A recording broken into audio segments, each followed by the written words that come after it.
छत्तीसगढ़ में बहुप्रतीक्षित मंत्रिमंडल विस्तार की अटकलें जोरदार तरीके से थी, वो एक बार फिर से टलने की चर्चा है। मुख्यमंत्री साय को मंत्रिमंडल में अपने साथियों का चयन करने का अधिकार है, पर क्या वो अपने साथी मंत्रिमंडल का चयन कर पाएंगे या दिल्ली हाईकमान तय करेगा, ये सब चीज चर्चाओं में है। यह माना जाता है कि मंत्रिमंडल का जो गठन है, गठन में जाति समीकरण, क्षेत्रीय समीकरण, पार्टी के प्रति निष्ठा और योग्यता को देखते हुए चयन किया जाएगा।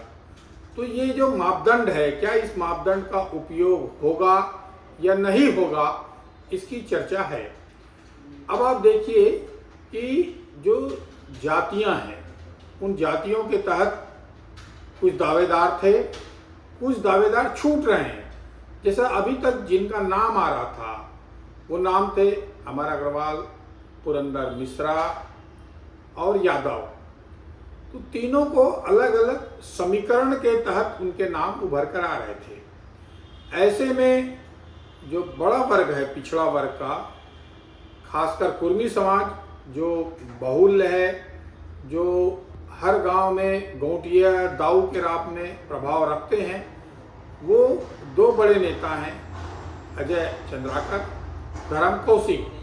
वो लगातार उनकी उपेक्षा हो रही है, ऐसा माना जा रहा है उनकी योग्यता को देखते हुए। तो क्या उनको लिए जाएंगे, नहीं ले जाएंगे, वो दबाव बना रहे हैं, दिल्ली तक दौड़ कर रहे हैं या नहीं कर रहे हैं। कुछ विधायकों के दिल्ली तक दौड़ने की खबर है। तो क्या दिल्ली दौड़ भाजपा में चलती नहीं है? भाजपा में जो संगठन स्तर पर फैसले होंगे, संगठन के स्थानीय नेताओं के फीडबैक के आधार पर दिल्ली कोई फैसला लेगा। अभी मंत्रिमंडल को लेकर एक अनार 100 बीमार की किस्से चल रहे हैं। ऐसे में अब लग रहा है कि केंद्रीय नेतृत्व जो पावरफुल है, मोदी, अमित शाह, नड्डा और संगठन के महामंत्री शिव प्रकाश, वो एक तरह से फैसला लेंगे, ऐसी चर्चा है। अब ये फैसला कब होगा, ये एक कब तक टल गया है मामला, ये चर्चाओं का दौर है। लोग अपने अपने तरीके से आकलन कर रहे हैं। कोई कहना है महीना भर टल गया, कोई बोलता है 1.5 महीना टल गया, कोई बोल रहा है कि कभी भी हो सकते हैं। अगर मुख्यमंत्री विष्णुदेव साय के बयान का अगर हम आधार माने तो उन्होंने कहा है कि मंत्रिमंडल का फेरबदल जल्द होगा। अब जल्द कब होगा, ये एक रहस्य बना हुआ है कि जल्दी का समय कल ही है या 1.5 महीने बाद है। और अलग अलग तौर पर विचार विमर्श हो चुके हैं। हम देखेंगे कि 2022 में भाजपा ने जो अरुण साव प्रदेश अध्यक्ष बने, उसी समय से भाजपा में बदलाव की बात हो गई, नया नेतृत्व की बात शुरू हुई। और संगठन में उस समय क्योंकि सत्ता में नहीं थे, इसलिए संगठन में फेरबदल किया गया, संगठन में नए नए लोगों को महत्व दिया गया, टिकटों में भी बहुत लोगों को, नए लोगों को महत्व दिया गया। तो इन सब में माना जाता है कि बड़ा आधार दो शिव प्रकाश जी का बड़ा योगदान रहा है, समर्थन रहा है, संरक्षण रहा है।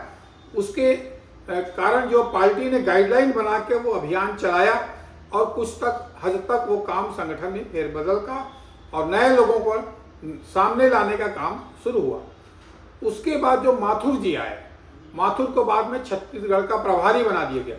छत्तीसगढ़ में जब ओम माथुर प्रभारी बने, उसके कारण ही कुछ हद तक फिर से पुराने नेताओं को एडजस्ट हुआ, चाहे बृजमोहन अग्रवाल जी हो, चाहे अमर अग्रवाल हो, चाहे राजेश मूलत हो, चाहे प्रेम प्रकाश को टिकट देने का हो। तो नए और पुराने का समावेश करने का काम बाद में ओम प्रकाश माथुर ने किया। बताया जाता है कि माथुर ने जो नए और पुराने का अभियान जो समावेश किया, उसके कारण केंद्रीय नेतृत्व नाराज भी हुआ और बाद में उनको हटाया गया। ये एक हल्ला था। वास्तविकता में क्या है ये कोई नहीं जानता। अब अगर मंत्रिमंडल में फेरबदल में क्या नए लोगों को पूरे लिए जाएंगे कि पुराने लोगों को भी लिए जाएंगे, ये एक बड़ा चर्चा का विषय है। अब नए लोगों को ले जाते हैं कि पुराने को लिए जाते हैं? नए में कौन कौन आ सकते हैं, पुराने में कौन कौन आ जाते हैं, सब चेहरों को हम जानते हैं। तो ये माना जा रहा है कि पार्टी जो है पेशोपेश में है कि क्या कदम उठाया जाए जिससे पार्टी का परफॉर्मेंस और बढ़े, पार्टी का जनाधार और बढ़े, कार्यकर्ताओं के जो काम है वो हो पाए और प्रशासन जो दौड़ पाए।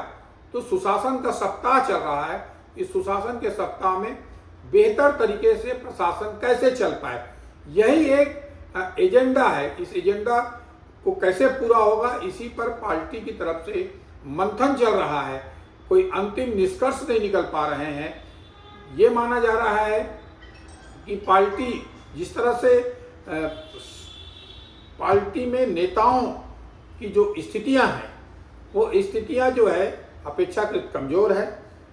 केंद्रीय नेतृत्व का जो दिशा निर्देश होगा उसका सब पालन करेंगे, परंतु सबके मन में इच्छा है मंत्री बनने की, निगम मंडल में पद पाने की। तो ऐसे स्थिति में सबकी इच्छाओं को कैसा पूरा कर पाएंगे, ये संगठन के सामने जो है ये बड़ी चुनौतियां बनी हुई है। दूसरी ओर ये भी कहा जा रहा है कि अलग अलग गुट काम कर रहा है। कौन कौन सा गुट? विरोधी गुट, संगठन का गुट, नेताओं का गुट, ये काम कर रहा है, ये भी कहा जाता है।